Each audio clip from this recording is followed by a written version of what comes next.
চলো চলে এসেছি আজকে পঞ্চম সেমিস্টারে যে ছাত্রছাত্রীরা তোমার সামনে তোমাদের এক্সাম দিতে চলেছো। তোমাদের এক্সাম যে ডেটটা দিয়েছে সেটা টেন্টেটিভ ডেট দিয়েছে, অর্থাৎ সেই ডেটটা ফাইনাল সেই 11 তারিখেই এক্সাম হবে এর কোনো মানে নেই। তোমাদের এই ডেট কিন্তু অর্থাৎ 11 থেকে ফেব্রুয়ারি 22 তারিখের মধ্যে যে এক্সামের ডেট দিয়েছে ধরো, তার মধ্যে একটা রুটিন তৈরি করবে, এটা তোমরা জানো। তো আমি এইটা নিয়ে এই জন্য কথা বলছি যে তোমরা জাস্ট দেখে নাও যে তোমাদের হাতে সময় কতদিন আছে।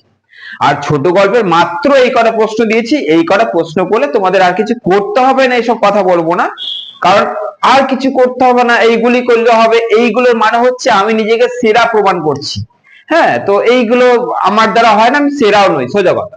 আমি যে কোশ্চেন গুলো আজকে তোমাদের দিয়ে দিচ্ছি, অর্থাৎ ছোট গল্প পঞ্চম সেমিস্টারের এই পার্ট থেকে যে আমি তোমাদের কোশ্চেন গুলো দিচ্ছি, আজকে খুব গুরুত্বপূর্ণ কথাগুলো আগে বলি, ভালো করে শুনবে, নচেত সাজেশনসটা দেখেও তোমরা কিছু করতে পারবে না। তাই ভালো করে আগে শোনো, ওকে? আমি এই টাইম বাড়াচ্ছি না, ভিডিওটা লং করার আমার কোনো ইচ্ছাও নেই, ওকে? আবার ফালতু ওসব জিনিস করি না, ভালো করে শোনো। তোমাদের ধরো একটা কোশ্চেন দিলাম, যে কোনো একটা কোশ্চেন, প্রভাত কুমার মুখোপাধ্যায় হোক বা রবীন্দ্রনাথ হোক, যে কোনো কোশ্চেন তোমাদের দিলাম না কেন, তোমাদের একটা জিনিস মাথায় রাখতে হবে যে প্রভাত কুমার মুখোপাধ্যায় অ্যাকচুয়ালি কি কি প্রবন্ধ ছোট গল্প লিখেছে, রবীন্দ্রনাথ কি কি ছোট গল্প লিখেছে, এইটা কিন্তু একটু জানতে হবে। কারণ তোমরা জানো যে তোমাদের ছোট গল্পে যে লিখেছে, মানে দেখা গেল যে নবকথা বা নবকাহিনী কে লিখেছে, গল্প স্বল্প কে লিখেছে, ফোকলা দিগম্বর কে লিখেছে, হ্যাঁ, তারপরে যে লিখেছে লেখকের কৃতিত্ব আলোচনা করো। তো তোমরা যদি এই গল্পগুলো না জানো যে কে কোনটা লিখেছে, তাহলেই সমস্যা। মাঝে মাঝে কিন্তু তোমাদের ওইটা দিয়ে দেবে, দিয়ে জিজ্ঞাসা করবে যে লেখকের কৃতিত্ব আলোচনা করো। তো তোমরা দেখা গেল যে কোশ্চেনটা ভালো করে করে এসছো, ধরো। তো এবার দেখা গেল ধরো নবকথা বা নবকাহিনী প্রভাত কুমার মুখোপাধ্যায় এগুলো করেছে। তো এবার কথা হচ্ছে যে দেখা গেল নবকাহিনী গল্পটি কে লিখেছে, গল্পকারের কৃতিত্ব আলোচনা করো। তুমি প্রভাত কুমার মুখোপাধ্যায় খুব ভালো করে করেছো, কিন্তু কোথাও একটা এইটা পার্ট পড়োনি যে ইনি এই লেখক গল্পটা লিখেছেন। তাহলে তুমি কিন্তু আর খুঁজে পেলে না যে লেখকটাকে, যার জন্য তুমি কিন্তু ছেড়ে চলে এলে কোশ্চেনটা। তার জন্যই তোমাদের 1 নম্বর কথা হচ্ছে কে কোনটা লিখেছে একটা দেখে নাও। 2 নম্বর সব থেকে বড় কথা হচ্ছে তোমাদের কোশ্চেন কিন্তু ঘুরিয়ে দেবে, ওকে? তো মাথায় রাখবে একটা কোশ্চেন এর মধ্যে ধরো তারকনাথ বন্দ্যোপাধ্যায় বা তোমাদের প্রভাত কুমার মুখোপাধ্যায়, এই যে কোশ্চেনটা ধরো দিল, কখনো প্রভাত কুমার মুখোপাধ্যায়ের হাস্য রসাত্মক গল্পগুলি আলোচনা করো বা প্রভাত কুমার মুখোপাধ্যায়ের গল্পগুলি আলোচনা করো, যেটাই দিক ঘুরিয়ে যেমন করেই দিক, তুমি যেটা প্রভাত কুমার মুখোপাধ্যায়ের গল্পটা পড়বে তুমি সেইটা লিখে দিয়ে চলে আসবে, কোনো অসুবিধা নেই। মানে ঘুরিয়ে দিলে ভয় পাওয়ার দরকার নেই, আমি এটাই বলছি তোমাকে, ওকে? মানে বহুজনা আছে, মানে তোমার কাছে এই কথা নর্মাল লাগছে, স্যার এটা তো স্বাভাবিক জিনিস, এটা আমি জানি যে প্রভাত কুমার মুখোপাধ্যায় কোশ্চেনের মধ্যে থাকলে সেইটাই লিখে আসবো যেটা আমি পড়ে এসেছি। কিন্তু এটা আদার্স দেখাতে স্বাভাবিক না। অনেক স্টুডেন্ট থাকে এক্সাম হলে কোশ্চেনটাকে দেখে না ঘাবড়ে যায়, কারণ সে যে প্রশ্নটা প্রভাত কুমার মুখোপাধ্যায় নিয়ে পড়ে এসছে বা রবীন্দ্রনাথ দিয়ে পড়ে এসছে, সেই কোশ্চেনটা না কোথাও একটু ঘুরিয়ে দিয়েছে বলে সেই স্টুডেন্টটা ভয় পেয়ে যায়, দিয়ে না মানে কি আর করবে খুঁজে পায় না, কিছু একটা লিখে চলে আসে। আমি তোমাদের বলে দিচ্ছি, এতদিন ধরে তোমরা যে কোশ্চেন গুলো, যে উত্তরগুলো তৈরি করেছো, সেই উত্তরগুলোই লিখে আসবে। প্রভাত কুমার মুখোপাধ্যায়, রবীন্দ্রনাথ, তারকনাথ, স্বর্ণকুমারী, তোমাদের যেটাই দিক না কেন, যাই দিক, তোমরা ওটাই লিখে আসবে তোমরা যেটা পড়েছো। কারণ এক্সাম হলে ঘাবড়ে গিয়ে যা ইচ্ছা লিখে আসার থেকে পারফেক্ট একটা অ্যান্সার লিখে আসো, কাটবে না, নাম্বার তোমাদের দিয়ে দেবে, ওকে?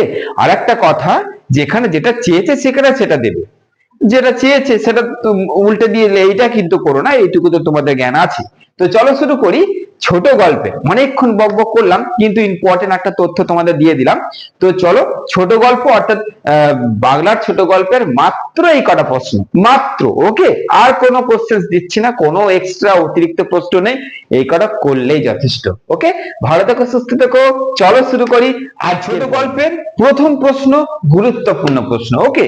যেটা হচ্ছে 19 শতকের বাংলা গল্পের উদ্ভব ও ক্রমবিকাশ আলোচনা করো। এই কোশ্চেনটা প্রশ্নমানে 10-এর মধ্যে পেয়ে যাবে। কোনটা প্রশ্নমান 10, কোনটা প্রশ্নমান 5-এ দেবে, এইসব ফালতু কথা বলবো না। 5-এরটা 10-এ দিয়ে দেবে, তখন ফালতু হয়ে যাবে। তার জন্য প্রত্যেকটাকে 10-এ করে আসবে। ওকে, তো প্রথম প্রশ্ন বলে দিলাম। 2 নম্বর হচ্ছে উপন্যাসের চেয়ে গল্প রচনায় ত্রৈলোক্যনাথের প্রতিভা সর্বাধিক পরিস্ফুটিত হয়েছে। এবার দেখো এই যে কোশ্চেনটা ভালো করে বুঝবে, এরকমও দিয়ে দিতে পারে যে ছোট গল্পকার হিসেবে ত্রৈলোক্যনাথ মুখোপাধ্যায়ের প্রতিভা আলোচনা করো। তাই ত্রৈলোক্যনাথ মুখোপাধ্যায় নিয়ে কোশ্চেন দিলেই জানবে তুমি যেটা তৈরি করেছো সেইটা লিখে আসবে, অত ভাবার কিছু নেই। নেক্সট হচ্ছে তারকনাথ গঙ্গোপাধ্যায়ের লেখা গল্পগুলি আলোচনা করো। নেক্সট প্রথম মহিলা গল্পকার স্বর্ণকুমারী দেবী গল্পগুলি আলোচনা করো। এখানে তোমাদের দিয়ে দিতে পারে যে গল্প স্বল্প, নবকাহিনী। হ্যাঁ, দেখা গেল যে গল্প স্বল্প, নবকাহিনী, গল্পর লেখিকাকে বা লেখককে এরকম ধরে দিয়ে দিল যে কে লিখেছে, লেখকের কৃতিত্ব আলোচনা করো। কিছু সময় লেখিকার কৃতিত্ব বলে জানবে একজনই আছে, স্বর্ণকুমারী, ওইখানে বুঝতে পেরে যাচ্ছ। নেক্সট গল্পকার হিসেবে প্রভাত কুমার মুখোপাধ্যায়ের প্রতিভা আলোচনা করো। ধরো তোমার দিদির নবকথা, দেবী, এগুলো দিতে পারে প্রভাত কুমার মুখোপাধ্যায় থেকে। আচ্ছা, ছোট গল্প কাকে বলে বৈশিষ্ট্য আলোচনা করো বা লক্ষণ আলোচনা করো। নেক্সট 19 শতকের বাংলা গল্পের সমাজ জীবনের ছবি আলোচনা করো।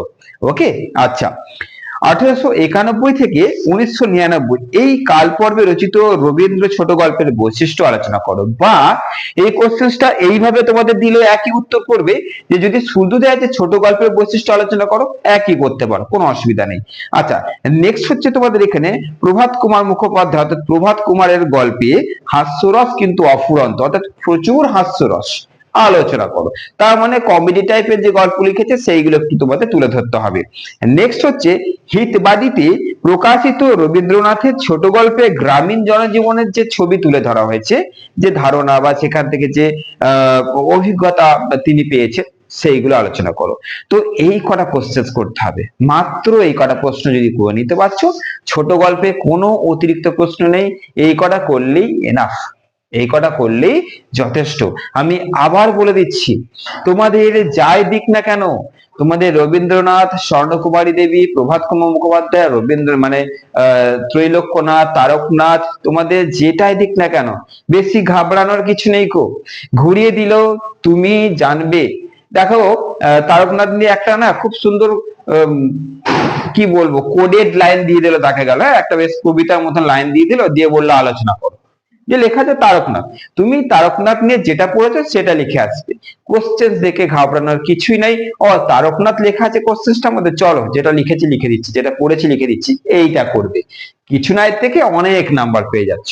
ওকে, আর কখনোই ভাববে না যে স্যার বললো যে তারকনাথের গল্পগুলির বৈশিষ্ট্য আলোচনা করো, আর এখানে তো একটা অন্যরকম দিয়ে তারকনাথ নিয়ে, আরে দুটো একই, ঘুরিয়ে তো দেবেই, ঘুরিয়ে দেওয়াটাই তো পরীক্ষা। তোমাদের যদি ডাইরেক্ট এটাই দিয়ে দেয় তাহলে আর কি পরীক্ষা হলো। আমি জাস্ট তোমাদের বলে দিলাম যে তারকনাথটা আসছে, জাস্ট বলে দিলাম যে তোমাদের স্বর্ণকুমারীটা আসছে।